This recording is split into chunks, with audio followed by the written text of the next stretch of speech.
Baik, kita mulai nggih. Bismillahirrahmanirrahim.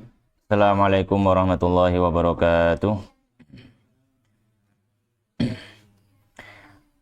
Innal hamdalillah nahmaduhu wa nasta'inuhu wa nastaghfiruhu wa nastahdi wa natubu ilaih wa na'udzu billahi min syururi anfusina wa sayyiati a'malina may yahdihillahu fala mudhillalah wa may yudlilhu fala hadiyalah. Asyhadu an la ilaha illallah wahdahu la syarikalah wa asyhadu anna Muhammadan 'abduhu wa rasuluh sallallahu alaihi wa ala alihi wa ashabihi ajma'in.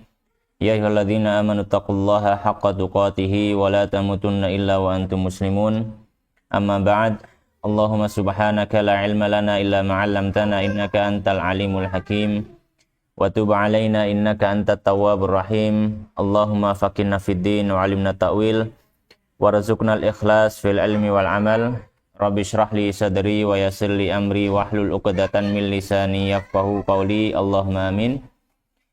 Alhamdulillah para jamaah sekalian, para ikhwan wa akhwat, muslimin dan muslimat rahimani wa rahimakumullah.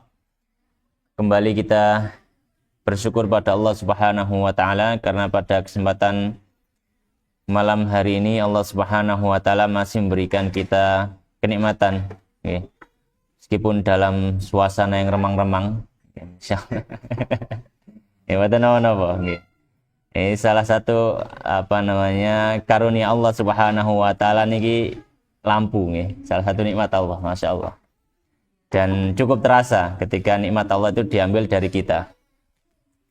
Dan tapi tidak ada masalah. Seorang muslim adalah seorang yang senantiasa beriman kepada takdir Allah Subhanahu wa taala. Apapun yang terjadi semuanya tidak keluar dari takdir Allah.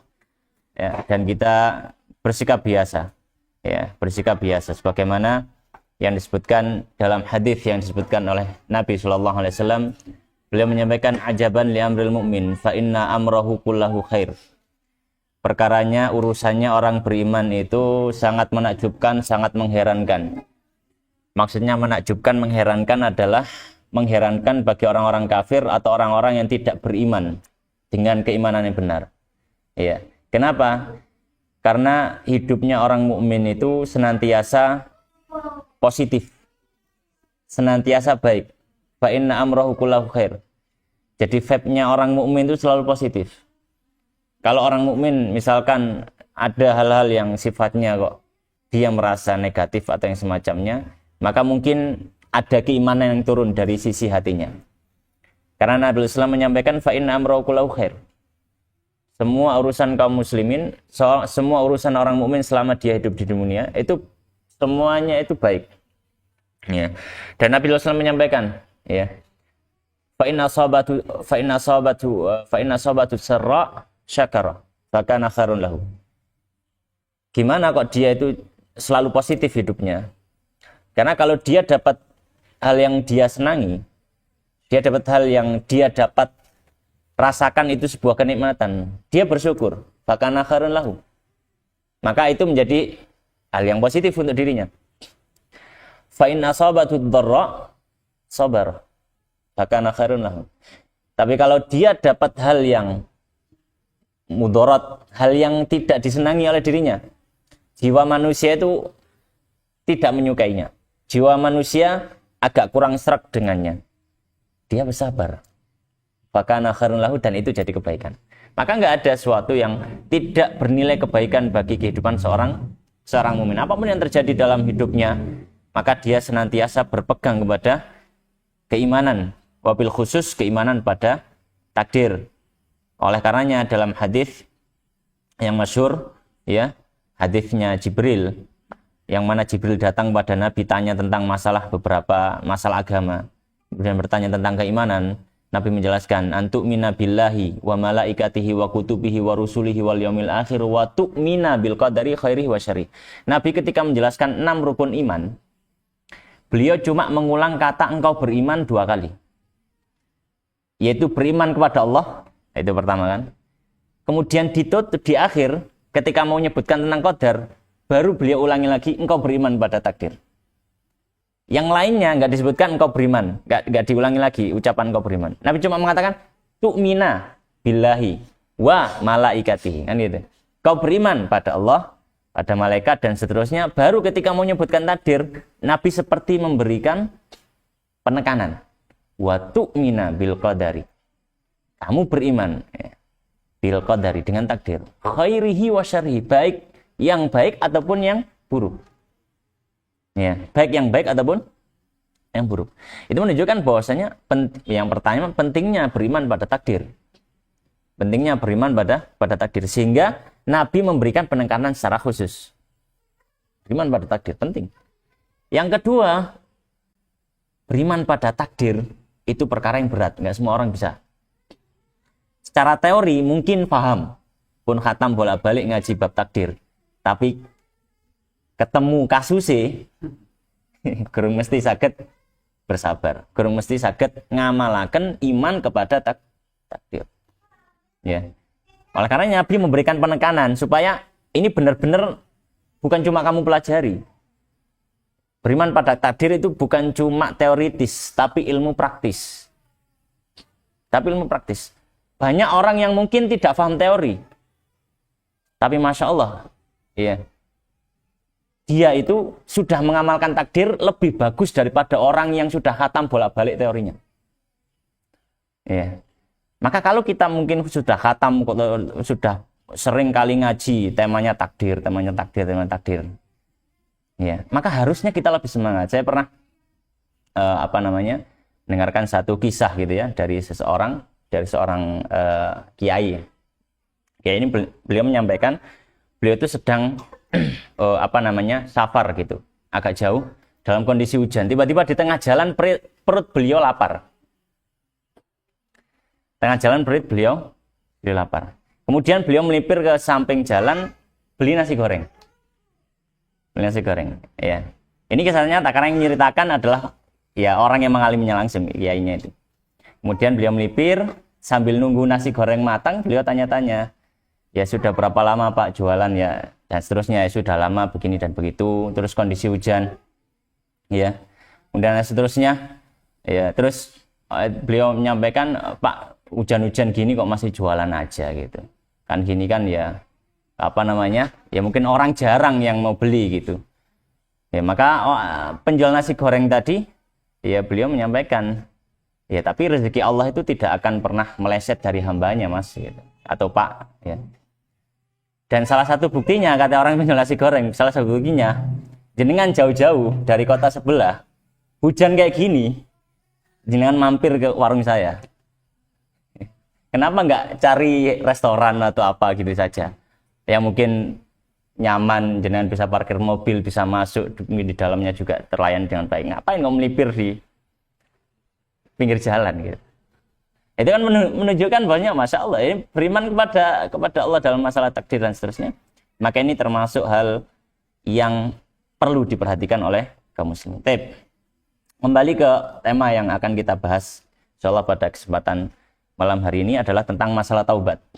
Ya, tentang masalah taubat. Yang mana taubat ini adalah salah satu perkara yang sangat penting dalam kehidupan kita. Ya, taubat ini adalah salah satu perkara yang sangat penting dalam kehidupan kita. Dan dia adalah, sebagaimana disebutkan oleh para ulama, dia adalah langkah awal yang harus ditapaki oleh seseorang ketika ingin menuju Allah Subhanahu wa taala. Kalau kita ingin mendekat kepada Allah Subhanahu wa taala, langkah awalnya adalah dimulai dari taubat.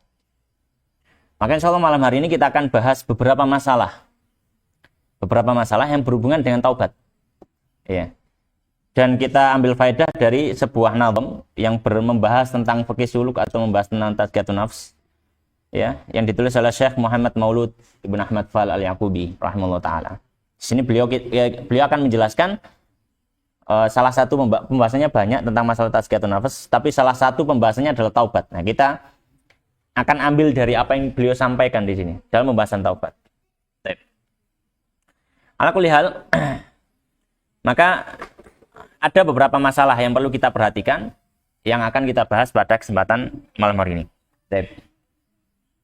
Yang pertama adalah tentang pengertian taubat. Apa sih taubat itu? Ya. Apa yang dimaksud dengan taubat? Ya. Maka ada banyak referensi, banyak pengertian, ya, yang disampaikan oleh para ulama. Ya. Dan di antara satu pengertian yang mungkin kita ambil, ya, adalah apa yang disampaikan oleh bagian guru kami, ya, Syekh Hamzah Al-Qasim rahimahullah. Yang mana beliau menyampaikan taubat itu maknanya adalah ar-ruju'u an kulli madhmumin syar'i ila mahmudin syar'i. Itu yang dimaksud dengan taubat. Ya.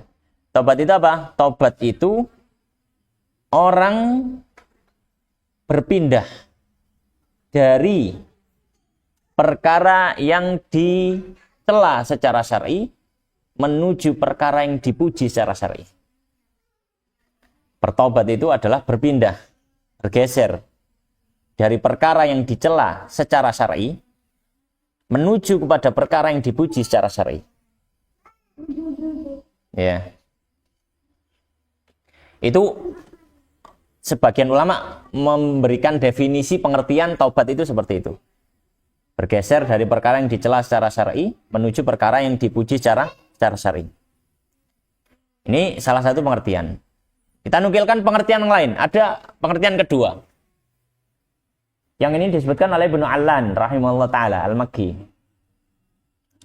Ibnu Allan beliau mengatakan, taubat itu apa? Ar-ruju' min halil bu'di 'anillah ila halil qurbi minhu. Kalau Ibnu Allan, Imam Ibnu Allan rahimahullah taala, beliau memberikan pengertian, taubat itu adalah berpindahnya posisi hamba dari kondisi jauh dari Allah menuju dekat pada Allah. Jadi taubat itu adalah berpindahnya posisi seorang hamba dari jauh dari Allah menuju dekat kepada Allah. Ya. Ini pengertiannya Ibnu Allan. Ya. Dan banyak lagi pengertian-pengertian dari para ulama ketika membahas tentang taubat, tapi kita nukilkan dua pengertian ini saja. Yang itu mencukupi untuk kita. Kemudian masalah kedua tentang hukum daripada taubat. Hukum daripada taubat. Maka kita sampaikan, secara asal taubat hukumnya adalah wajib. Secara asal, meskipun nanti ada perincian. Taubat itu ada marotib, ada makomnya. Ada taubatnya orang awam, ada taubatnya orang yang dekat pada Allah. Nggih, wong sing parek di mateng Allah niku tasik taubat. Kanjeng Nabi niku dawuh, wallahi inilah astaghfirullah wa atubu ilaihi fil yaumi aktsar min 70 marrah, dalam riwayat yang lain aktsar min 100 marrah. Kata Nabi, demi Allah, saya itu bertobat kepada Allah sehari itu lebih daripada 70 atau 100 kali. Pertanyaannya, apakah Nabi pernah melakukan dosa? Tidak. Jadi makom tobatnya Nabi itu sudah bukan makom tobat kita. Makanya nanti kita insya Allah kita akan singgung tentang masalah tobat itu juga ada makomnya.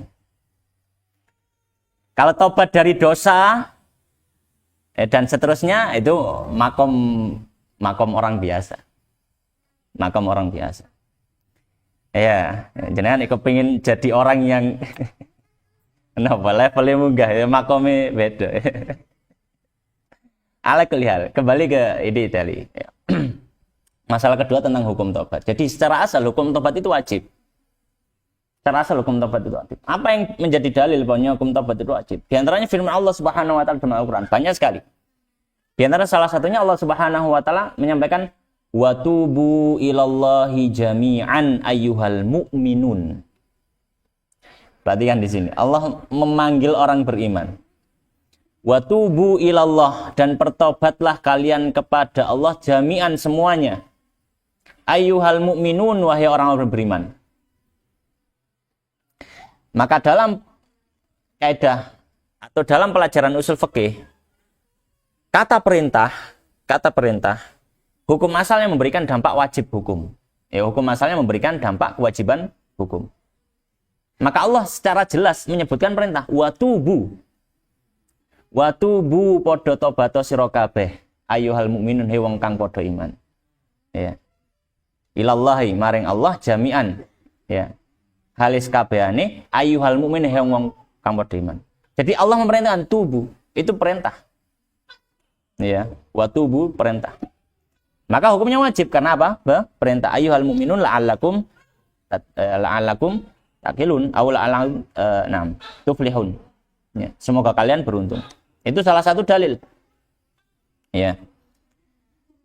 Dalil yang lain, dalil yang kedua, firman Allah yang lebih masyhur dalam surat At-Tahrim. Ya. Allah Subhanahu wa taala menyampaikan, ya ayyuhalladzina amanu tubu ilallahi taubatan nasuha.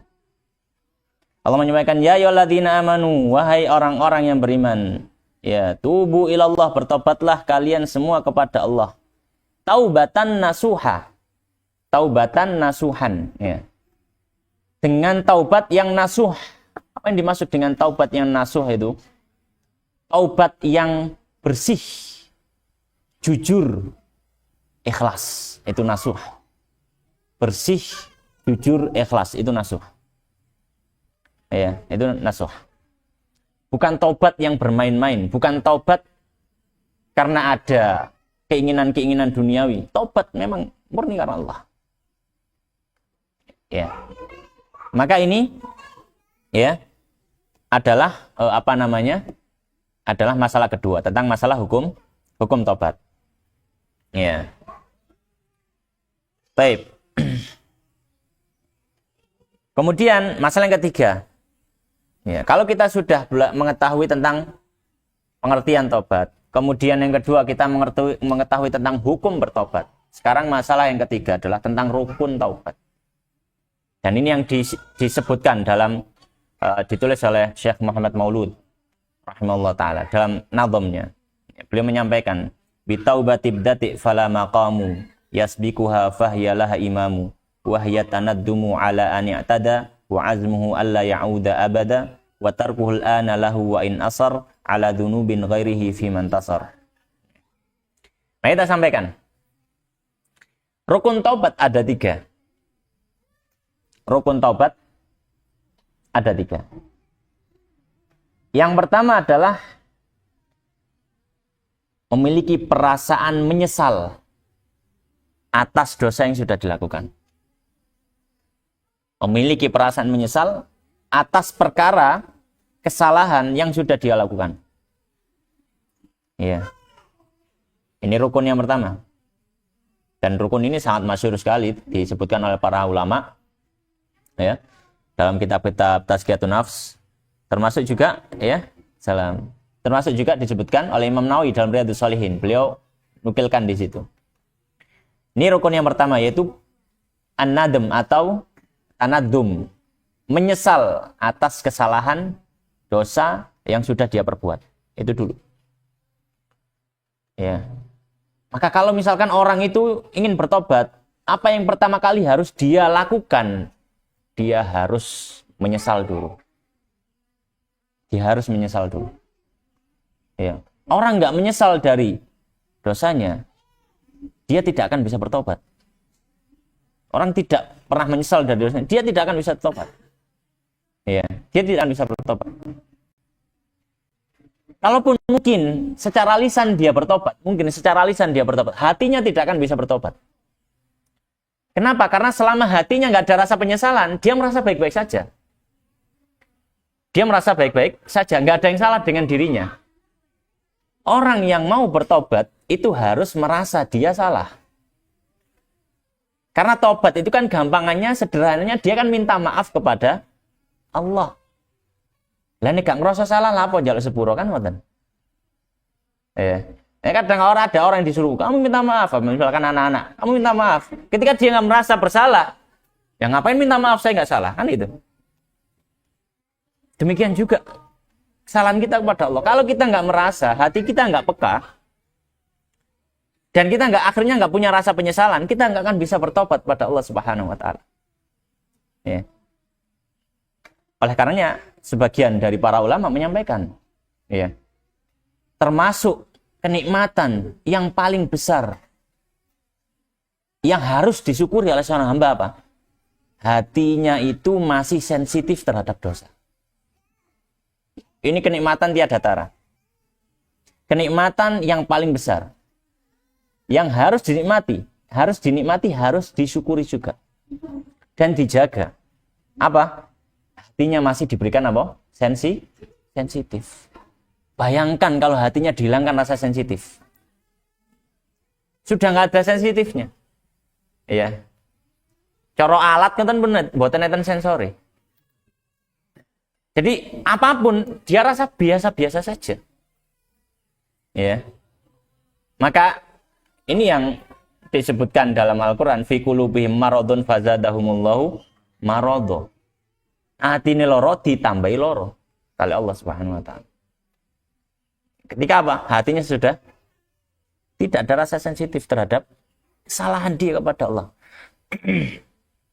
Juga disebutkan dalam Al-Qur'an, ya, misalkan termasuk juga ini firman Allah Subhanahu wa taala, "Tsumma qasat qulubuhum min ba'di dzalika fahiya kal hijarati aw asyaddu qaswa." Atine kadung atos niku pun mboten enten sensitif. Duwe salah ten pangeran niku mboten enten sensitif. Kaya gak salah.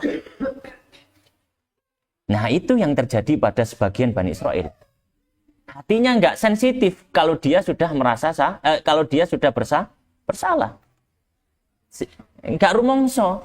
Sehingga sampai disifati atine jane kaya watu. Tsumma qasat qulubuhum min ba'di fahiya kal hijar au asyaddu qaswa. Bahkan lebih keras dari batu. Watu didodok iso pecah. Tapi ini atine wong sing wis kadung atos, ya, diberikan nasihat luar biasa, bahkan di depannya itu adalah seorang nabi, ya, ora tedas paluning pandhe jare wong biyen. Palune pandhe ini pun mboten saged bentuk, padahal palune pandhe ini saged bentuk wesi sok dibengkongno, tapi ini ketemu atine wong sing pun disesataken kali Allah, itu sudah nggak bisa dibentuk. Ini ketika apa? Hati sudah kehilangan sensitivitas. Ya. Baik, aku lihat kembali ke masalah ini. Rukun pertama, orang bertobat pada Allah adalah apa? Menyesal. Makanya di sini disebutkan oleh beliau wahyatanaddumu ala ni'tada, yaitu merasa menyesal dari apa yang sudah dia perbuat dari perbuatan dosa dan kesalahan. Rukun kedua, ya, rukun yang kedua adalah memiliki azam. Azam itu maksudnya keinginan kuat. Memiliki azam, keinginan kuat untuk tidak mengulangi perbuatan itu ketika dia taubat. Ya, ini catatan penting. Rukun kedua adalah dia punya keinginan kuat untuk tidak mengulangi perbuatan itu ketika taubat. Ya. Maka kalau misalkan orang ngaku tobat, tapi dia saat dia tobat, wes dia angen-angen, engko tak lakonane maneh. Nah, ini bukan taubat ini. Tobat. Ya. Mari tobat meniku umat. Kumate wis diniati pas tobat pisan. Tapi mboten kumate pas meneh saiki wis diniat pas tobat diniati meneh tak lakoni maneh. Kehilangan rukunnya, tobatnya enggak dianggap. Ya, seperti sholat ketika dia tidak melakukan salah satu rukun sholatnya tidak dianggap sah, tidak diterima Allah. Demikian juga tobat ketika dia tobat sudah punya niatan besok tak ulangi lagi, enggak diterima tobatnya sama Allah. Ya, tobat itu artinya ketika dia bertobat, dia punya azam tidak akan melakukan itu lagi. Tidak akan melakukan itu lagi. Dan kalau misalkan, ya, la qadarullah, semoga Allah tidak mendengar. Berikutnya kita lakukan, bukan berarti tobat kita yang sebelumnya itu batal, tidak. Tidak. Karena memang itu sudah menjadi terah manusia mengulangi dosa, melakukan dosa, meskipun dicela, tapi itu memang menjadi salah satu tabiat manusia. Orang melakukan dosa menjadi tabiat manusia. Bahkan memang ya manusia nggak mungkin lepas dari yang namanya dosa. Nabi SAW sendiri beliau menyampaikan, ya, bahwasanya kullu bani Adam khata'. Setiap anak manusia, anaknya Adam, manusia itu pasti khata' itu sikamu balaghah itu artinya adalah banyak melakukan dosa, sering melakukan dosa. Bukan. Kenapa? Karena dia kehilangan rukun ketiga dari tobat. Apa itu? Meninggalkan dosa yang dia tobati saat dia bertobat.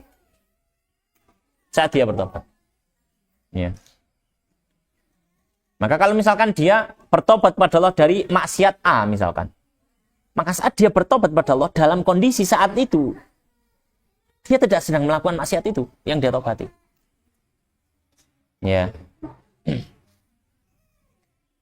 Dan ini yang disampaikan al-musannif wa tarkuhul ana lahu, dan dia meninggalkan dosa itu.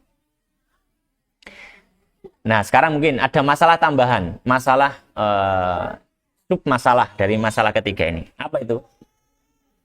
Apakah termasuk rukun tobat ketika dia tobat harus meninggalkan semua dosa? Misalkan, dia ini pelaku dosa A, B, C, D. A, B, C, D, 4 dosa, tidak termasuk rukun. Dia masih melakukan dosa yang lain, bukan dosa yang dia tobati sekarang itu. Jadi yang termasuk rukun adalah meninggalkan dosa yang dia tobati secara spesifik. Yang dia tobati secara spesifik. Ya. Misalkan, misalkan ada seorang bertobat pada Allah Subhanahu wa taala ya dari dosa, misalkan dari dosa sebuah kemaksiatan lah, maksiatan A misalkan. Tapi dia itu masih melakukan beberapa kemaksiatan yang dia masih belum bisa tinggalkan itu. Kemudian tapi dia bertobat dari maksiat A, dia sudah sangat menyesal dengan maksiat A itu. Dia sudah berazam untuk saya tidak akan ulangi lagi kemaksiatan A. Dan ketika dia bertobat, dia tinggalkan. Kita katakan tobatnya sah, tobatnya diterima, insya Allah, karena terpenuhi rukunnya. Tapi dia masih pelaku dosa yang lain. Pelaku dosa yang lain, maka kita katakan itu tidak termasuk dalam kategori rukun ini. Makanya beliau di sini menyampaikan wa in asara ala dzunubin ghairihi. Beliau menyampaikan meskipun dia masih melakukan dosa selain dosa yang dia tobati, tidak ada masalah. Tidak ada masalah. Karena tobatnya secara spesifik adalah untuk dosa tersebut.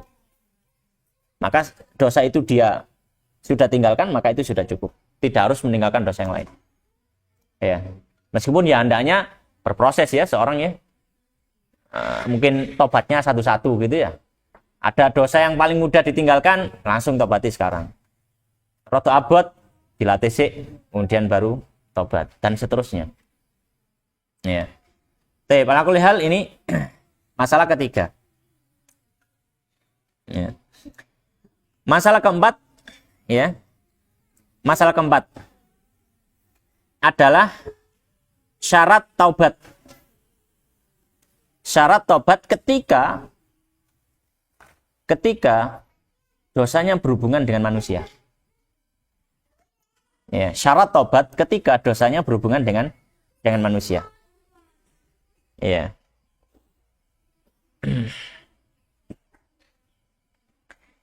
Baik, mari kita katakan syarat taubat ketika dosanya berhubungan dengan manusia ada satu. Apa itu? Dia minta untuk dihalalkan dari orang yang bersangkutan. Dia minta untuk dihalalkan dari orang yang bersangkutan. Ini syaratnya. Kalau mau bertobat dari sesuatu, dari dosa, kesalahan yang ada hubungannya dengan sesama manusia. Ya, yang ada hubungannya dengan sesama manusia. Ini syaratnya. Tapi, ada catatannya. Tapi, syarat ini berlaku dengan dua syarat. Syarat ini berlaku dengan dua syarat. Ya. Syarat ini berlaku dengan syarat yang pertama. Dosa itu sifatnya zahir. Zahir itu yang terlihat, yang bisa diketahui oleh orang lain, yang bisa diindra. Ini zahir. Misalkan apa? Ya, misalkan mengambil harta orang lain, menzalimi orang lain secara fisik, menzalimi orang lain secara verbal, ucapan, mencela dan seterusnya. Ya. Dan macam-macamnya. Ya, maka ini syarat minta dihalalkan, yaitu apa? Yang pertama, dosanya itu sifatnya zahir. Maka kalau dosanya sifatnya batin, dosa pada orang lain sifatnya batin. Batin itu apa? Batin itu nggak kelihatan. Batin itu apa? Nggak kelihatan. Maka tidak dipersyaratkan untuk bertobat minta dihalalkan dari orang lain. Apa contohnya dosa batin kepada orang lain? Contoh ini salah satu saja. Ingkar janji. Ingkar janji itu masih terasa, saged dirasakan wong liya. Ya, wong wayahe teko gak teko misalkan kan. Kerasa apa? Suudzon masuk. Suudzon. Selama belum suudzonnya belum terwujudkan dengan bentuk fisik ya. Baru prasangka dalam hati saja, suudzon pada orang lain. Ya. Ini dosa pada orang lain, suudzon, ternyata salah. Ini prasangka, ini cuma selama dia cuma batin saja. Ya, batin saja. Maka ini kalau bertobat pada Allah tidak perlu dia atau tidak dipersyaratkan dia minta dihalalkan dari orang lain. Karena mungkin orang lain pun nggak merasa, lu iya tak kan gitu ya. Soalnya ini memang sifatnya hati gitu. Termasuk juga yang dicontohkan oleh para ulama adalah hasad. Jari kate maghrib dengan enten siiran ya. Irilan meri sugiye tonggo. Ya. Tapi batin di dalam hati aja. Wong prosoku nang omahe kok moro-moro tuku motor ya. Kan dalam hati tapi di batin hasad. Apakah hasad dosa? Dosa. Sebagian ulama bahkan memasukkan dosa besar. Nabi SAW menyampaikan al-hasadu ya'kul hasanat kama ta'kulun narul hatab. Hasad, dengki pada orang lain itu memakan kebaikan sebagaimana api memakan kayu bakar. Api makan kayu bakar. Gelis. Ya. Menghabiskan pahala itu cepat. Hasad pada orang lain, tapi orang lain kan mungkin nggak kerasa kan ya, dihasati.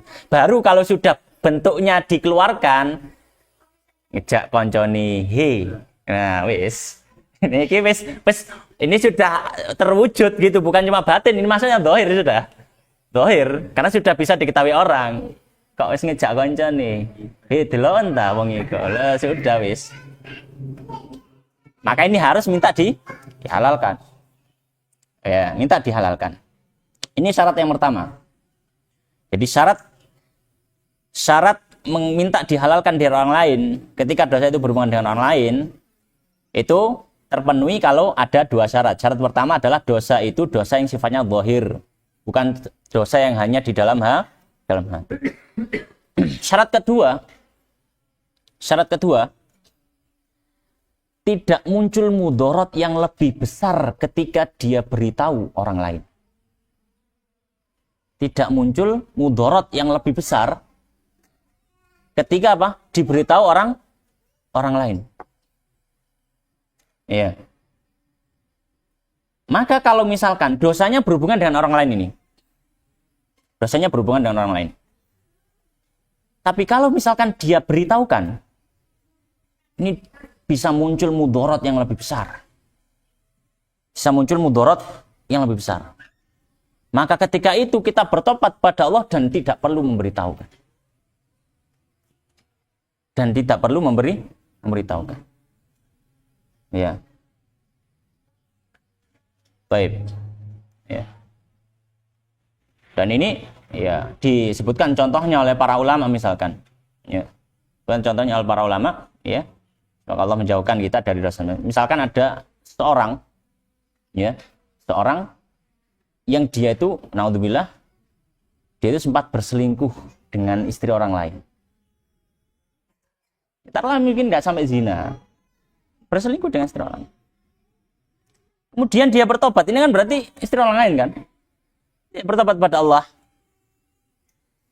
pun nggak usah ngandani bojone, aku lo tahu iki ambek bojo sampean gitu. Sepurane, wah itu tambah wis gak karu-karuan itu. Sudah diam saja.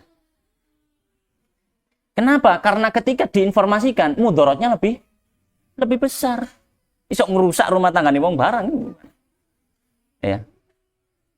Kalau misalkan pernah terjadi itu kita di masa jahiliyah kemudian kita bertobat kepada Allah Subhanahu wa taala, sudah selesai, nggak perlu diberitahu orang yang bersangkutan tentang masalah itu.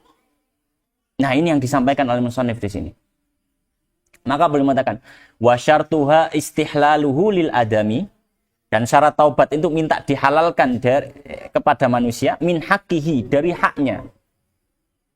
Adz-dzahir, yang tampak. Hak zahir misalkan apa ya? Tadi misalkan orang misalkan mengambil harta orang misalkan menyakiti, menzalimi orang lain secara fisik, secara ucapan dan seterusnya. Minta maaf. Minta maaf. Ghairil harami, dan itu bukan sifatnya kehormatan. Ya, kenapa? Karena yang sifatnya kehormatan ini, kalau misalkan dia itu minta dihalalkan dari orang lain, itu mudaratnya lebih besar, seperti yang sudah saya contohkan tadi. Ya, seperti yang sudah beliau sebutkan contohnya misalkan dosa yang berhubungan dengan orang yang berada di di bawah orang lain, ya, misalkan istrinya atau yang semacamnya. Ya, taib. Ala kulli hal. Itu masalah ketiga. Masalah keempat. Jika seorang minta dihalalkan dari orang lain. Jika seorang minta dihalalkan dari orang lain,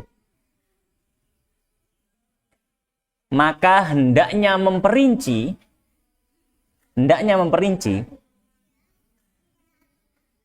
jika memang perincian itu bisa mempengaruhi hasil. Jika perincian itu bisa mempengaruhi hasil.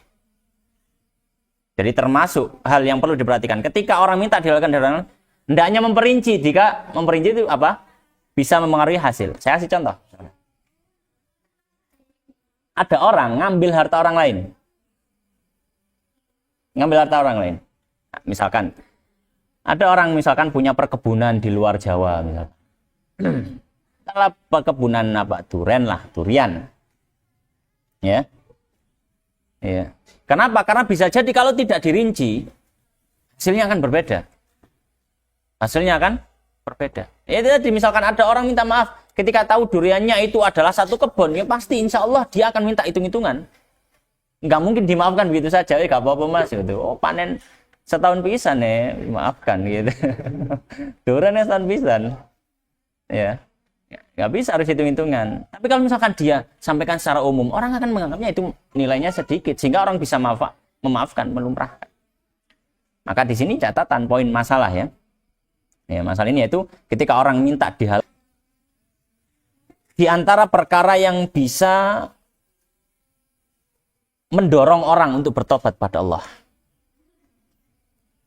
Di antara perkara yang bisa mendorong orang bertobat pada Allah. Ya. Maka di sini beliau menyampaikan,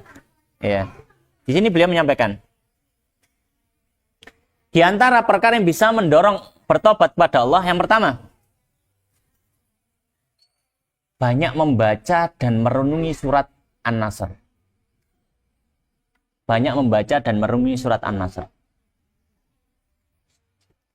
Surat An-Nasr ini idza jaa nih.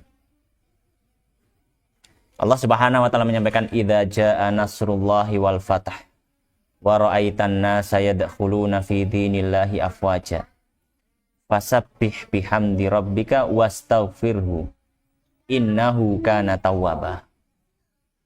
Allah Subhanahu wa taala menyampaikan idza jaa, ketika datang, nasrullahi, pertolongan Allah, wal fath, dan pembebasan kota Mekah, wa ra'aitan nas, dan engkau melihat manusia, yadkhuluna, mereka semuanya masuk, fidinilah, dalam agama Allah, afwaja, berbondong-bondong. Berarti konteksnya kan dapat nikmat yang luar biasa kan itu. Fasabbih, maka bertasbihlah, bihamdi rabbika, dengan memuji Rabbmu, wastaghfir, dan mintalah ampun pada Allah, innahu kana tawwaba, sungguhnya Allah Maha menerima taubat. Baik. Maka sebagian ulama menyampaikan, surat An-Nasr ini ada satu hal yang menjadi latifah. Latifah itu satu rahasia. Yang rahasia ini ketika itu cuma diketahui oleh sebagian sahabat, tidak diketahui oleh semua sahabat. Apa itu? Ayat ini turun sebagai informasi. Nabi akan meninggal. Nabi akan meninggal. Nih. Makanya suatu kisah yang masyhur ketika sahabat Umar ingin sahabat Umar kan gitu nih, punya dewan syuro. Punya dewan syuro, punya penasihat. Penasihatnya itu para sahabat sepuh, veteran-veteran perang Badar, veteran perang Uhud, sahabat-sahabat 10 orang yang dijamin masuk surga hadir semua. Terus tiba-tiba nyempil ada seorang anak muda namanya Ibnu Abbas. Orang-orang pada heran. Umar, kenapa Ibnu Abbas kok dele gini? Umure padha mbek anakku, lapo nang gini gitu. Ini bukan majelisnya orang anak muda, ini majelisnya apa? Orang sepuh. Ya, orang sepuh. Maka kata Umar, ya, saya tidak memandang umurnya, saya memandang ilmunya. Kemudian sahabat Umar menguji. Coba apa pendapat kalian ketika Allah menyampaikan dalam Al-Qur'an, "Idza ja'a nasrullah" dan seterusnya. Maksudnya ayat 3 apa? Maksudnya surat 3 apa? Semua sahabat sepakat, oh itu kabar gembira untuk Nabi karena berhasil, dakwah Nabi berhasil, Mekah terbuka, Mekah dimasuki Islam. Semua sahabat mengatakan itu. Kata sahabat Umar, Ibnu Abbas, ngunu tak tafsirin. Kata Ibnu Abbas tidak. Terus apa maksud dari surat ini? Maksud dari surat ini adalah ajal Nabi. Ayat surat ini turun menunjukkan apa? Nabi akan meninggal. Kenapa? Karena kalau tugasnya Nabi selesai, maka sudah habis jatah hidup beliau di dunia. Setelah itu beliau meninggal. Maka kata sahabat Ibnu Umar, ya, saya tidak memandang sebuah penafsiran yang lebih bagus kecuali seperti tafsiran Ibnu Abbas. Kata Ibnu Umar. Maka ayat ini, kenapa jadi hendaknya diperhatikan. Ayat ini menjadi pelajaran bagi kita. Ketika Nabi akan wafat, ya, ketika Nabi akan wafat, beliau diperintahkan untuk banyak memuji Allah dan bertobat kepadanya. Ya, bertobat kepadanya. Dan kita sebagai manusia, setiap waktu adalah waktu yang memungkinkan kita untuk meninggal. Maka apa yang menghalangi kita untuk segera bertobat? Ya. Kalau Nabi sudah ketahuan, katanya meninggal, sudah. Suruh beristighfar banyak-banyak. Dan Nabi itu orang yang tidak punya dosa. Bagaimana dengan kita yang banyak dosa? Maka dengan membaca surat An-Nasr, dengan direnungi maknanya, difahami tafsirnya, dengan lisan, dengan hati, dengan pikiran, akan mendorong orang untuk bertobat pada Allah Subhanahu wa Ta'ala. Mungkin adzan terlebih dahulu, nggih. Terus kita lanjutkan sedikit. Adzan garingan mboten ono.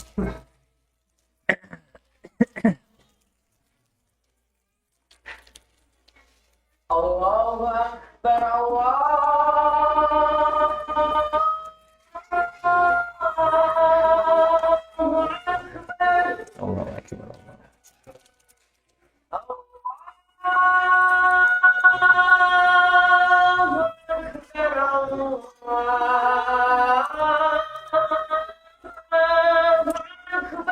Allahu Akbar.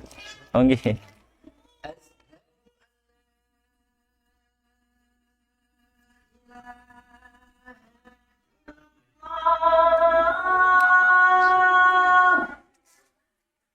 Asyhadu an Asyhadu an la ilaha illallah.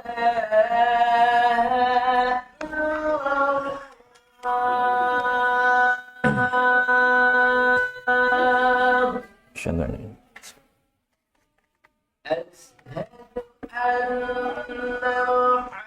Muhammadar Rasulullah. Asyhadu an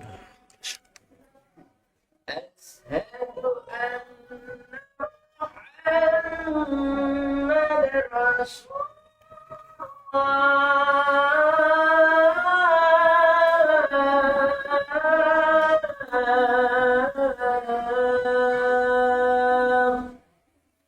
Jangan.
Allahu Akbar, Allahu Akbar. Oh. La ilaha illallah.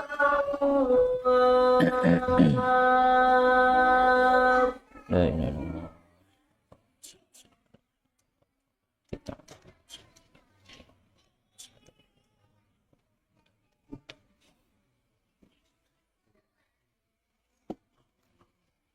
Baik, kita lanjutkan. Di antara perkara yang bisa membantu orang untuk bertobat pada Allah Subhanahu wa taala. Yang kedua adalah meninggalkan teman yang memberikan pengaruh negatif. Meninggalkan teman yang memberikan pengaruh negatif. Ya. Maka ketika kita memiliki teman dan teman ini sampai derajat bisa mempengaruhi kita. Karena pertemanan itu macam-macam. Ya, ada pertemanan yang dia sifatnya biasa, nggak ada saling mengaruh, maka silakan kita berteman dengannya. Kemudian dia orang yang orang nggak benar, kita kemudian punya teman seperti itu, tapi nggak sampai memberikan pengaruh pada kita, nggak ada masalah. Tapi kalau kita punya teman, terus teman nggak benar, terus kok kita kerasa kok suwe-suwe kok aku sing katut merono ya, gitu. Nggih. Rencanaku kate tak ajak mrene kok aku sing katut rono. Nah, ini berarti imannya belum kuat, hatinya belum kuat. Sebaiknya apa? Hindari dulu. Ya. Maka bisa jadi teman-teman semacamnya termasuk teman-teman yang ya kita banyak tahu bahwasanya orang itu susah untuk keluar dari kemaksiatan karena temannya ya masih sama-sama maksiat. Iya. Taib.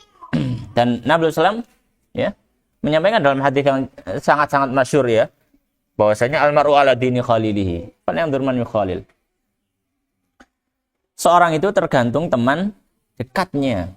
Agama seorang tergantung teman dekatnya. Maka hendaknya dia lihat siapa teman dekatnya, teman akrabnya. Cara arek saya konco kentele. Sopo. Kalau misalkan temannya setiap kali ngumpul ya di situ teman-temannya melakukan maksiatan, maka ya bisa hampir dipastikan dia akan sulit untuk keluar dari maksiatan. Ya, maka dia tinggalkan dulu. Nabi SAW dalam hadis yang lain, ya, masal jalisi salih wa jalisi su, kamasali ba'il misk wa kiril haddad. Atau kama qala sallallahu alaihi wasallam. Permisalan teman yang baik dengan teman yang buruk itu seperti penjual minyak wangi dan juga pandai besi. Kalau penjual minyak wangi kita nggak beli, dolin tok anggone, paling nggak kesabapan ambune. Mulai rada ambu-ambu wangi gitu. Paling nggak, meskipun nggak beli, kalau beli lebih wangi lagi. Kalau nggak beli paling tidak aroma ruangannya wangi, orangnya yang jual juga wangi, kita akan kena baunya. Ya. Jadi dapat baiknya. Tapi kalau misalkan kita datang ke tempat pandai besi, ya, kalau nggak kobong kena mawone, paling nggak ada bau sangit, bau macam-macam yang nggak sedap. Ya, demikian juga teman. Ya, taib. Maka ini disampaikan oleh musannif, ya, man adahul matabu fatakfiru min suratin nasri lahu dhahiru. Kata beliau, siapa yang kesulitan untuk bertobat, maka hendaknya yang pertama memperbanyak membaca dan merenungi isi dari surat An-Nasr. Yang kedua, wahjur qarina su'i, tinggalkan teman yang buruk. Ya. Yang ketiga, perbanyaklah mengingat Allah dan segera menuju kepadanya. Perbanyak mengingat Allah dan segera menuju kepadanya. Yang dibahasakan oleh beliau, wafza lil ali, dan bersegera pada Allah Subhanahu wa taala. Allah Subhanahu wa taala menyampaikan dalam surat Adz-Dzariyat, fafirru ilallah. Maka larilah kepada Allah. Bahasanya Allah bukan cuma berjalan. Kepada Allah larilah, fafirru ilallah. Innilakum minhu nadhirun mubin. Kata Nabi sallallahu alaihi wasallam, ya kata Allah Subhanahu wa taala, ya. Sungguhnya aku adalah orang yang mengingatkan, memberi penjelasan tentang Allah Subhanahu wa taala. Ini tugasnya Nabi kan itu. Fafiru ilallah. Ya. Baik. Kemudian yang berikutnya termasuk perkara yang bisa memotivasi orang, membantu orang untuk bisa segera bertobat adalah ziarah kubur. Ziarah kubur. Kenapa? Karena bisa jadi orang itu sulit, berat taubat karena masih merasa dia masih hidup. Merasa dia sedang menikmati kehidupan. Dia merasa sedang menikmati kehidupan. Tapi kalau orang sudah yang diingat adalah kematian, ya, bisa kita bayangkan misalkan ada orang dihukum mati, kemudian disampaikan, Pak, besok pelaksanaan eksekusi. Saat ini wis gak kolu nopo-nopo, mangan gak enak, ya, ngombe wis gak enak, wis dunia itu sudah wis gak, tidak ada nilainya. Tidak ada nilainya. Dihidangkan makanan termahal di dunia sekalipun, nek meneh dihukum mati, ini gue rasane sepo kabeh. Sekana gurih, karena lagi ini. Ya. Bayangkan kalau misalkan itu yang akan menimpa kita. Nah, bagaimana cara menghadirkan semacam itu? Ziarah kubur. Nabi SAW menyampaikan, kuntu nahaitukum an ziyaratil kubur, ala fazuruha fa innaha tudzakirukumul akhir. Aku dulu pernah melarang kalian dari ziarah kubur.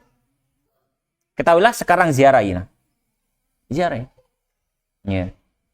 Apa? Ada kerabat kita, ada kerabat, sanak keluarga. Datang kita ziarah. Ya. Selain mendoakan ahli kubur, kita juga mengingat kematian di situ. Ya. Mengingat kematian di situ. Nah, ini kadang yang dilalaikan orang. Ya. Benar sudah mendoakan ahli kubur termasuk. Tapi ada salah satu tujuan besar juga orang ziarah kubur. Kadang dilalaikan orang. Ketika kita misalkan tanya kepada saudara-saudara kita yang ziarah kubur, ya, orang kita nyekar gitu ya. Nyekar kata apa? Ya, ini ngirim donga misalkan, atau mendoakan ahli kubur lah. Terlalu seperti itu. Tapi sebenarnya ada hal yang perlu diperhatikan apa? Hal yang lebih besar, mengingatkan kita juga. Ya. Maka kalau misalkan kata ziarah kubur kok bingung, ya, pakai perhiasan macam-macam, bingung gawe mas-masane, bingung gawe apa nih. Kan kayak kurang ini, kontras sekali ya. Antara kubur sampai dunia ini kan kontras sekali. Ya. Maka kadang ini dilalaikan orang, tujuan besar, salah satu tujuan besar dalam ziarah kubur. Ziarah kubur isinya mendoakan ahli kubur, mendoakan mayit yang kita tuju situ. Kemudian apa? Kita berdiam saja, ingat kematian. Lungguh nih kaleng warna kuburan, kaleng warna sing lian-liane. Ya, enggak perlu bilang, enggak perlu ngomong, enggak masalah. Ibadah angen-angen ini. Ibadah napa? Angen-angen. Ya kita diam aja melihat gitu. Ya. Kita lihat itu. Ya, taib. Ala kulli hal ini termasuk perkara yang bisa apa? Mendekatkan orang, membuat orang bisa bertobat pada Allah Subhanahu wa taala. Kemudian yang terakhir, masalah yang terakhir tentang maratibut taubah, derajat taubat, makom taubat. Taubat itu ada derajatnya, ada maratibnya. Yang pertama, derajat pertama, ya, adalah bertobat dari dosa dan kemaksiatan. Maka ini hukumnya adalah wajib. Hukumnya adalah wajib. Yang sudah kita sampaikan tadi, hukum asalnya itu. Hukumnya adalah wajib. Bertobat dari dosa dan kemaksiatan. Dan ini adalah tobatnya kebanyakan manusia. Tobat kebanyakan manusia. Dia pikir, aku kudu tobat, nek aku ngelakoni maksiat. Nek gak ngelakoni maksiat berarti gak perlu tobat. Tobatnya orang umum ini. Orang umum itu maksudnya keumuman orang. Banyak orang yang pahamnya ini. Ini martabah pertama. Ada tingkatan berikutnya. Tingkat yang kedua. Iya.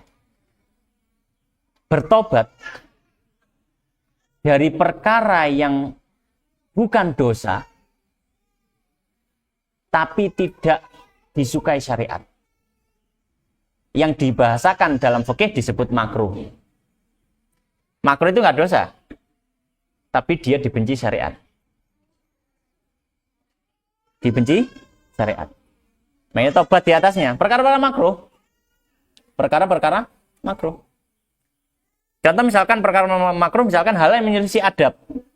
Ya, para ulama menyampaikan adab itu hukum asalnya adalah sunnah, adab-adab, anjuran adab. Misalkan, ya, orang minum atau makan nggak ngucap basmalah.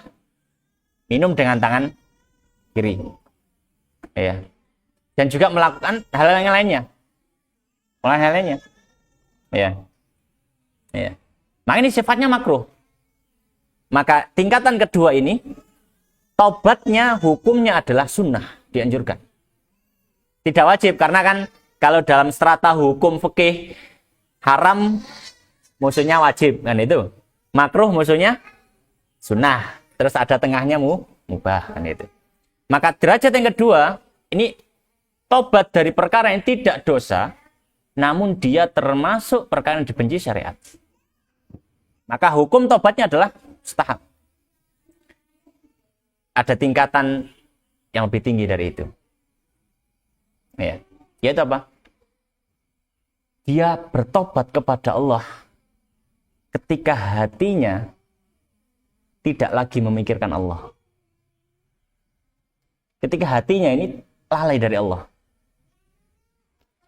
Ya. Orang itu kan, ini salah satu hal yang sangat baik jika orang mampu melakukan adalah hatinya itu selalu hadir Allah di dalam hatinya. Dalam artian ketika dia melakukan tindakan, dia selalu memikirkan ini benar nggak ya, sesuai syarat Allah nggak ya.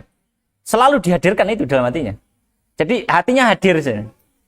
Kemudian kok misalkan dalam satu aktivitas dia lupa tidak mempertimbangkan Allah. Dia lupa tidak mempertimbangkan. Dan aktivitasnya itu juga nggak salah. Sebenarnya aktivitasnya boleh-boleh saja. Cuma dia merasa bersalah karena tidak mempertimbangkan Allah. Boleh nggak ya sama Allah ini? Secara ilmu gitu loh. Secara syarat boleh nggak ini? Tidak mempertimbangkan Allah ketika ingin melakukan itu. Kemudian dia bertobat. Ini tobat yang paling tinggi. Itu tobat ketika hatinya lalai dari Allah Subhanahu wa Ta'ala, tidak memikirkan Allah ketika melakukan sebuah tindakan. Meskipun tindakannya bukan dosa. Tapi dia merasa menyesal karena tidak memikirkan Allah untuk melakukan suatu kegiatan. Makanya Imam Al-Hasan Al-Basri beliau menyampaikan, ya, semoga Allah merahmati seorang yang dia berhenti sebelum melakukan sesuatu. Dia berhenti sebelum melakukan sesuatu. Kalau dia tahu itu tidak menyalahi syariat, dia lanjutkan. Kalau dia tahu menyalahi syariat, dia berhenti di situ, enggak, dia lanjutkan. Dalam artian apa? Berarti orang ini selalu menghadirkan Allah dalam hati kegiatannya. Ya. Maka ini adalah maratibut taubah, ya. Demikian yang bisa kita bahas pada kesempatan malam hari ini tentang masalah apa? Masalah taubat. Semoga yang sedikit ini memberikan nasihat, manfaat pada kita semua. Demikian, mohon maaf atas kekurangannya. Wallahu ta'ala alam wa sallallahu wa sallim wa barik ala nabiyina Muhammadin wa ala alihi washabihi ajmain. Kita tutup dengan doa kafaratul majelis. Subhanakallahumma bihamdika asyhadu an la ilaha illa anta astaghfiruka wa atubu ilaik. Wa akhiru da'wana alhamdulillahirabbil alamin. Wassalamualaikum warahmatullahi wabarakatuh.